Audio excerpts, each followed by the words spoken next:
I do want to now make a little bit of a left turn here and talk about President Trump and his agenda and his administration, because within the past little bit over a month, we have seen a flurry of activity from him.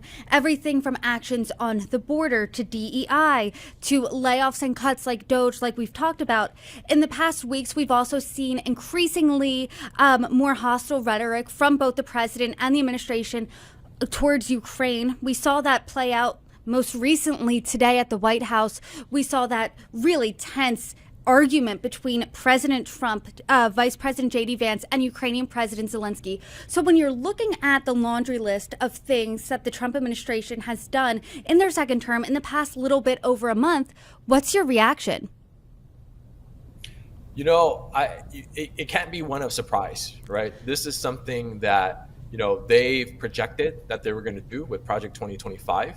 And they said they were going to upend the government. They said they were going to do everything that they're talking about doing and actually doing right now.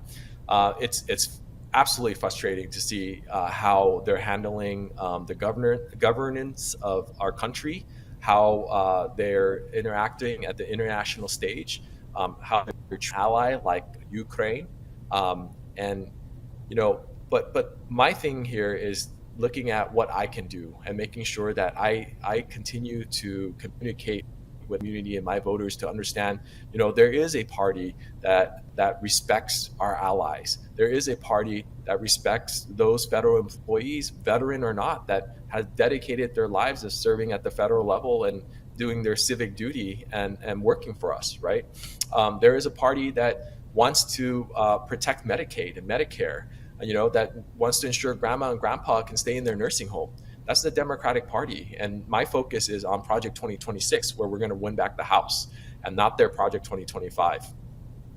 How do you think you will win back the House? I guess that brings me to the final point of the conversation is, what do you think the future of the Democratic Party is? Because as you and I talked about, Republicans control all levers of the government here. Democrats can only do so much. And when you're trying to think about how to combat different Republican actions, I know that some of the strategy has been, let's pick our battles, let's pick our fights. Chuck Schumer said, let's lay on the train tracks for those fights. So what's the goal and the future between now and 2026 to win back the House? It's the people. It really is. It's winning over the heart and minds of the people and making sure that they understand that the president that they elected completely lied to them. Someone who told them that he was going to lower grocery prices when he get into office within his first few weeks hasn't done any of that. Instead, he's destroying our country. He's allowing an oligarch to take over our country and run our country, doing press conferences from the Oval Office and speaking to the American people like he's a shadow president. I would say that, in kind of closing, that the people are going to see him for what he is. And I trust and I believe and I hope that the people are going to vote the right way in 2026 and give the Democratic Party a chance to really serve them and take care of them, because, we are the ones that are looking out for the best interest for the working class Americans. And aside from that, looking ahead here, aside from your Protect Veteran Jobs Act, what else are you working on coming up? What are your priorities before I let you go? Yeah, absolutely. So I have the honor of sitting on the Armed Services Committee and the Small Business Committee. On both those committees, I think we can do a lot of good. I can do a lot of good. These committees are normally very bipartisan. We have to pass the NDAA every single year. My focus on armed services is to make sure that our troops have what they need, to do their job. That the bases that are around our not just our country but internationally is up to standard, so that way we can protect national security.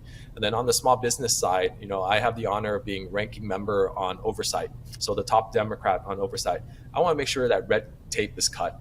There's no bureaucracy on entrepreneurs who are trying to access funding to start their own business, because I believe small businesses are the bloodline of our economy.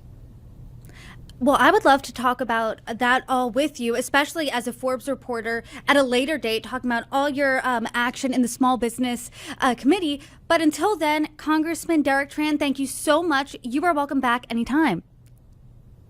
Thank you so much. Have a great one.